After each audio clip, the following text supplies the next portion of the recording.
Naughty Dog is essentially finished.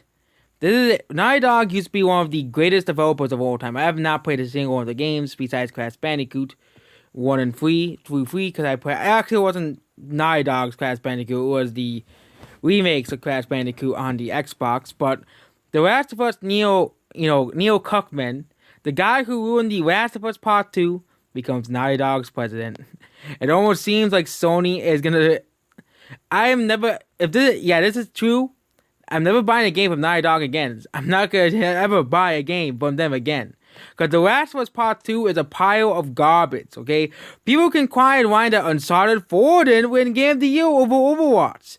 But we all know Sony's gonna try to rig it to get Last of Us Part 2 Game of the Year. They're going to give this game, they're going to rig it. The votes, we all know the vote for the Game of the Year on Game Awards is like, I'm not gonna watch it because this could be a Last of Us Part 2, just giving that game 100 awards that doesn't deserve. That's what it's gonna be. The Last of Us Part 2 gets all the awards and no one else gets anything else, okay?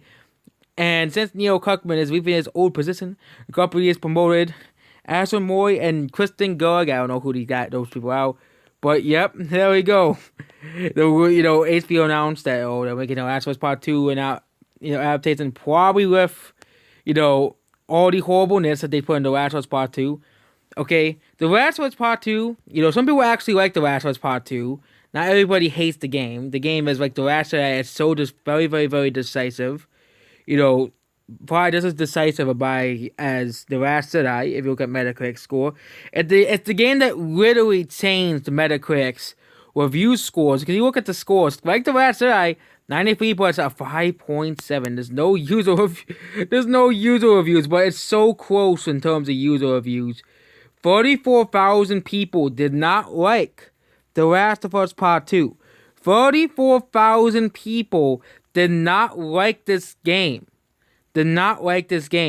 As well. And they'll say, oh, it's review bombing. They did the same thing to protect Sword and Shield as well. Pokemon Sword and Shield came out last year.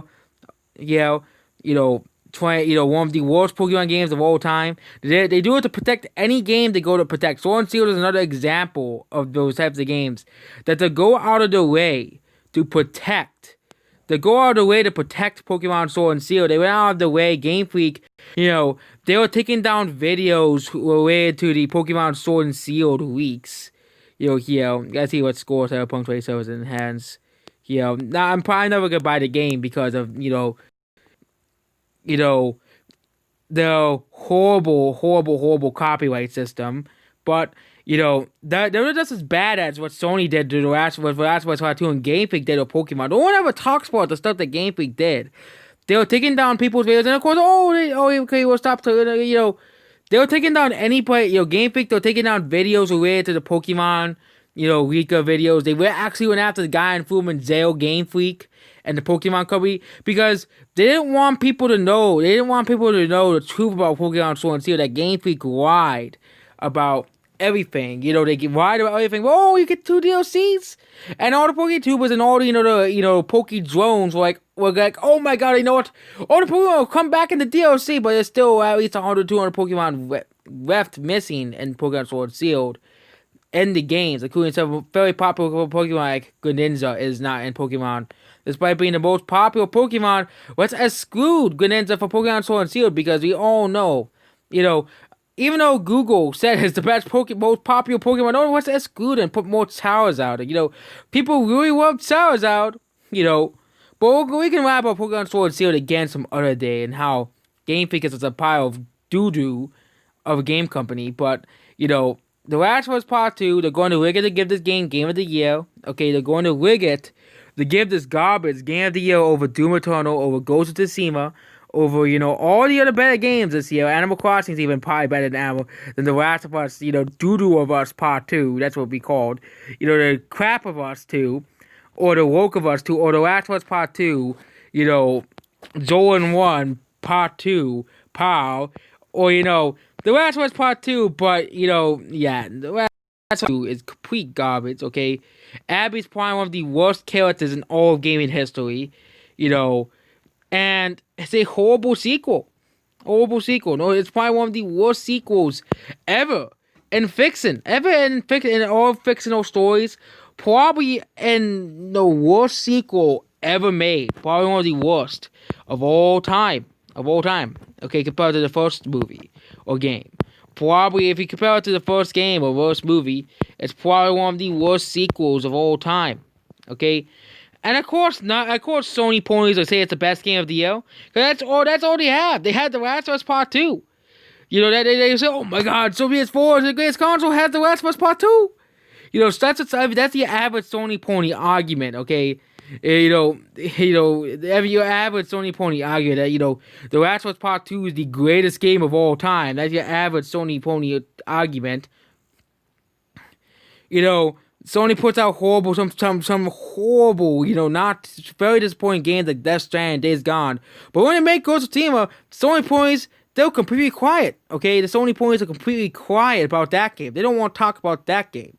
A game that is more deserving of Game of the Year. Go to Ghost of Tsushima score on Metacritic. Ghost of Tsushima as on Metacritic. Whereas I bet the quick, so let's go. Okay, Mega go.